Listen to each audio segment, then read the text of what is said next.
Assalamualaikum warahmatullahi wabarakatuh. Hamidalillah wa musalliyan musalliman ala Rasulillah Sayyidina Muhammad ibn Abdillah wa ala alihi wa sahbihi wa man walah. Amma ba'du. Para pemirsa, para pengikut dan para pecinta channel YouTube MZT Malang Raya, alhamdulillah melanjutkan kajian kita di dalam pembahasan fikih munakahat yang kita masih fokus tentang beberapa hukum yang terkait dengan kewajiban memberikan nafkah, yang mana pada video terakhir kita tentang pembahasan ini kita telah membaca keterangan dari kitab Fathul Qorib bahwa ketika ada anak, maka nafkah anak ini menjadi kewajiban dari orang tuanya. Orang tua memiliki kewajiban untuk memberikan nafkah kepada al-mauludun, yaitu kepada anak-anaknya sendiri. Namun kewajiban memberikan nafkah kepada si anak itu harus dalam salah satu dari 3 kondisi. Untuk kondisi yang pertama telah kita bahas pada video yang sebelumnya, yaitu ketika si anak ini dalam keadaan al-faqru wasighru, dia dalam keadaan fakir sekaligus juga dia masih belum dewasa, belum balik. Dia masih sobi, dia masih anak-anak, dan memang kondisinya dia masih belum memiliki harta sama sekali. Ketika kondisi anak itu masih kecil dan memang dia itu belum memiliki harta sama sekali, maka orang tua memiliki kewajiban untuk memberikan nafkah kepada anak yang seperti ini. Orang tua yang pertama kali mendapatkan tuntutan hukum wajib untuk memberikan nafkah kepada anak yang seperti ini adalah ayahnya terlebih dahulu. Ketika misalkan ayahnya itu sudah tidak ada, maka sang ibu lah yang kemudian memiliki kewajiban memberikan nafkah kepada anaknya. Ini merupakan kondisi yang pertama, si anak itu berhak mendapatkan nafkah dari orang tuanya. Kondisi yang kedua yang disebutkan di dalam kitab Fathul Qorib, yaitu au al-faqru waz zamanatu. Ketika si anak ini dalam keadaan fakru, dalam keadaan tidak memiliki harta, dan dia dalam keadaan az-zamanah, dia tidak memiliki kemampuan, dia tidak memiliki kekuatan untuk bekerja. Sudahlah dia memang kondisinya itu tidak memiliki harta, dan memang dia kondisinya juga tidak memiliki kemampuan bekerja. Ketika ada anak yang kondisinya seperti ini, artinya ini adalah kondisi yang kedua, maka si orang tua memiliki kewajiban untuk memberikan nafkah, biaya penghidupan, kebutuhan sehari-hari kepada anak yang seperti ini. Anak ketika dia kondisinya fakir, tidak memiliki harta, dan dia tidak mampu untuk bekerja. Bisa jadi mungkin karena mohon maaf cacat fisik misalkan, atau mohon maaf cacat mental misalkan. Dia kondisinya memang tidak memiliki kemampuan untuk bekerja, bukan dalam keadaan sehat, dan dia sebenarnya mampu untuk bekerja. Ketika si anak itu dalam keadaan tidak mampu secara fisik, atau tidak mampu secara mental, ada potensi penipuan yang tinggi kalau anak ini dipaksakan untuk bekerja. Maka si anak ini belum punya kewajiban untuk melakukan pekerjaan. Orang tuanya lah yang memiliki kewajiban untuk memberikan nafkah kepada anak-anak yang seperti ini. Dan kondisi yang kedua ini, tanpa memandang usia, apakah si anak itu dalam keadaan masih belum balik atau sudah masuk usia balik. Sehingga ketika ada anak yang dia itu masih kecil dan memang dia itu memiliki kekurangan baik itu secara fisik atau secara mental, maka jelas anak yang seperti ini merupakan anak yang wajib untuk diberi nafkah oleh orang tuanya. Begitu juga misalkan jika si anak ini sudah dewasa, dia sudah berusia yang sekiranya usia seperti itu mampu untuk bekerja. Namun ternyata si anak kondisinya memiliki beberapa kekurangan sehingga dia tidak mampu untuk bekerja. Entah itu cacat fisik atau itu cacat mental. Maka anak yang seperti ini ketika dia dalam keadaan fakir, dalam keadaan tidak memiliki harta, dia masih berhak untuk mendapatkan nafkah dari orang tuanya. Orang tuanya masih wajib untuk memberikan nafkah kepada anak yang seperti ini. Ini merupakan kondisi kedua, si anak berhak mendapatkan nafkah dari orang tuanya. Kondisi yang ketiga yaitu au al-faqru wal junun.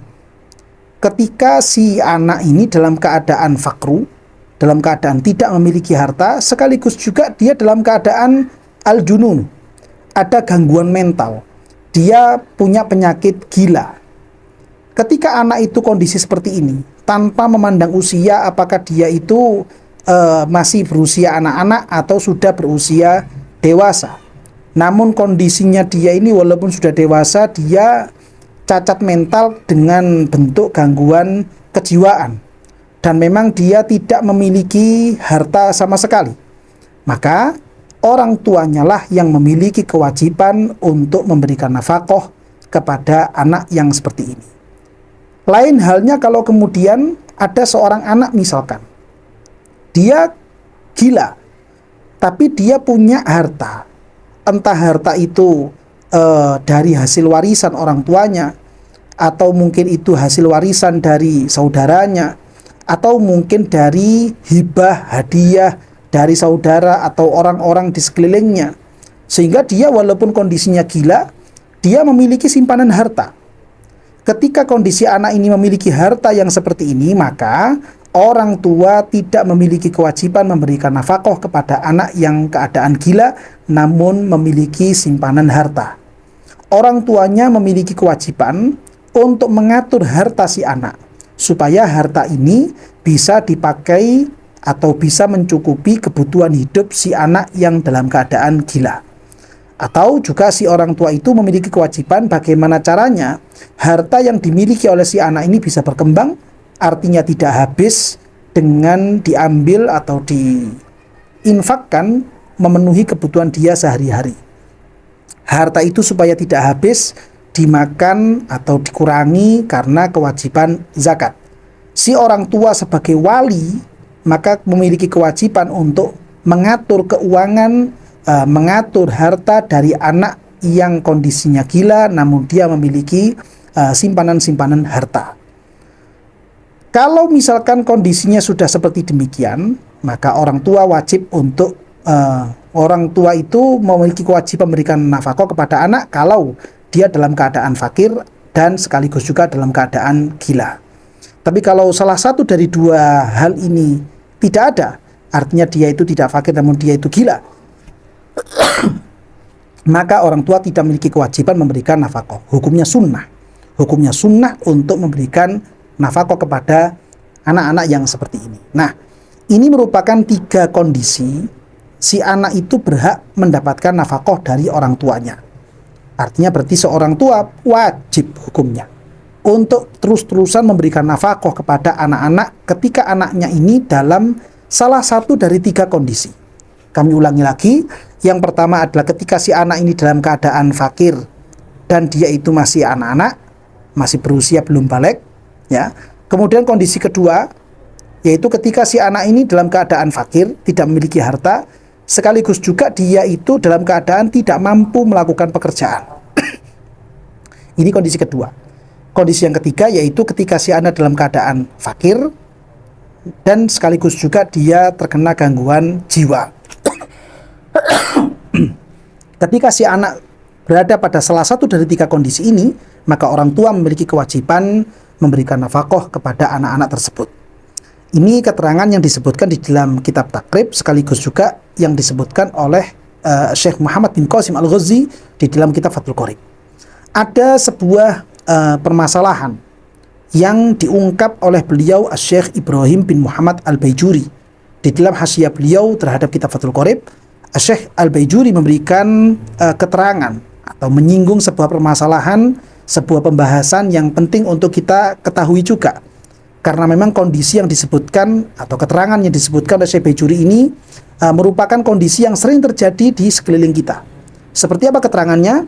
Syekh Ibrahim bin Muhammad Al-Baijuri menandaskan, Bismillahirrahmanirrahim, wa in ta'addada al-munfaqu alaihi bi an kana lahu muhtajuna minal usuli awil furu'i aw minhuma walam yaqdir ala kifayatihim.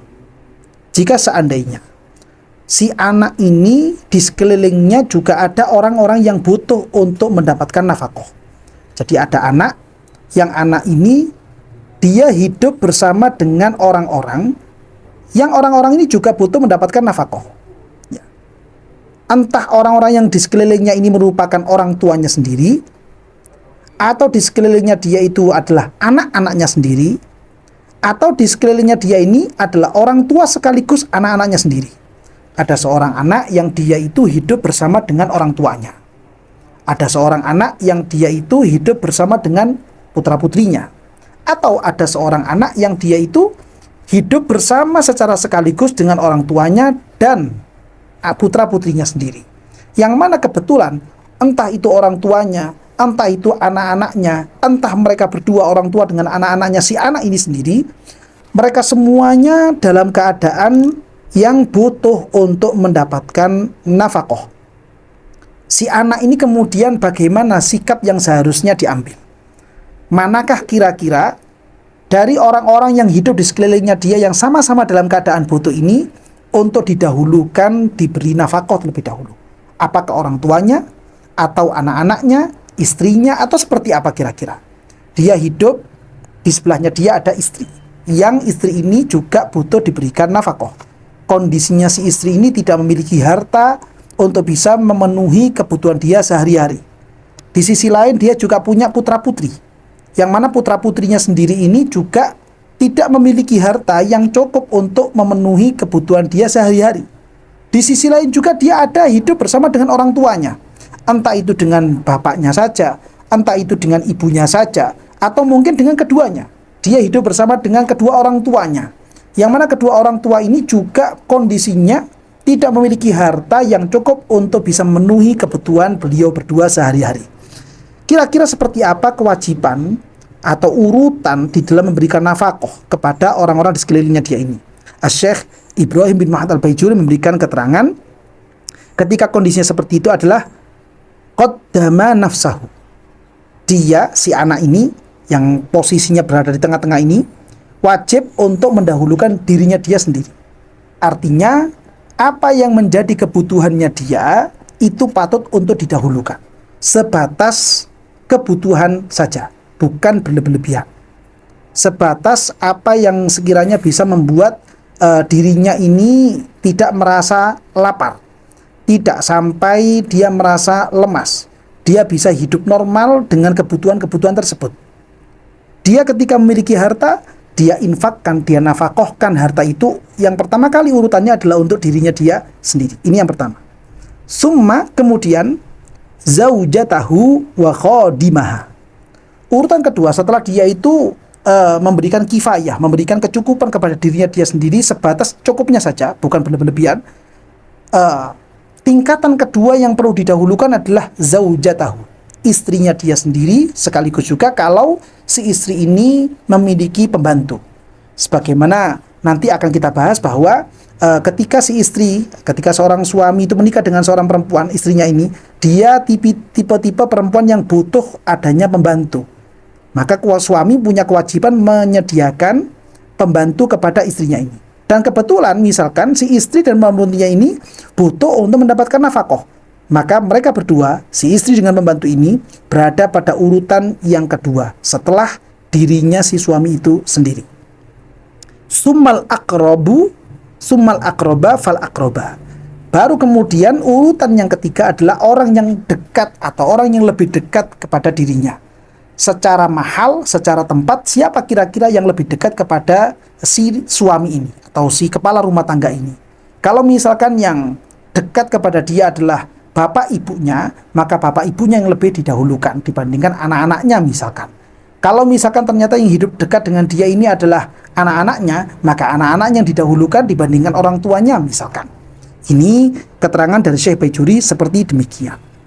Kelanjutannya beliau menandaskan fa'il lam yakun akroba Kalau seandainya tidak ada satupun yang lebih dekat kepada si kepala rumah tangga ini, bi an kana lahu abun wa ummun wa waladun, sekiranya misalkan kondisinya si kepala rumah tangga ini dia memiliki bapak, dia memiliki ibu, dia memiliki anak, ya, artinya 3 orang ini hidup bersama dengan dia, hidup dengan jarak yang sama dekatnya atau hidup yang sama jauhnya, namun kemudian mereka sering terhubung, hubungan ini, pembicaraan itu sering terhubung melalui telepon misalkan, atau melalui via WhatsApp misalkan, atau misalkan sering terhubung seperti itu.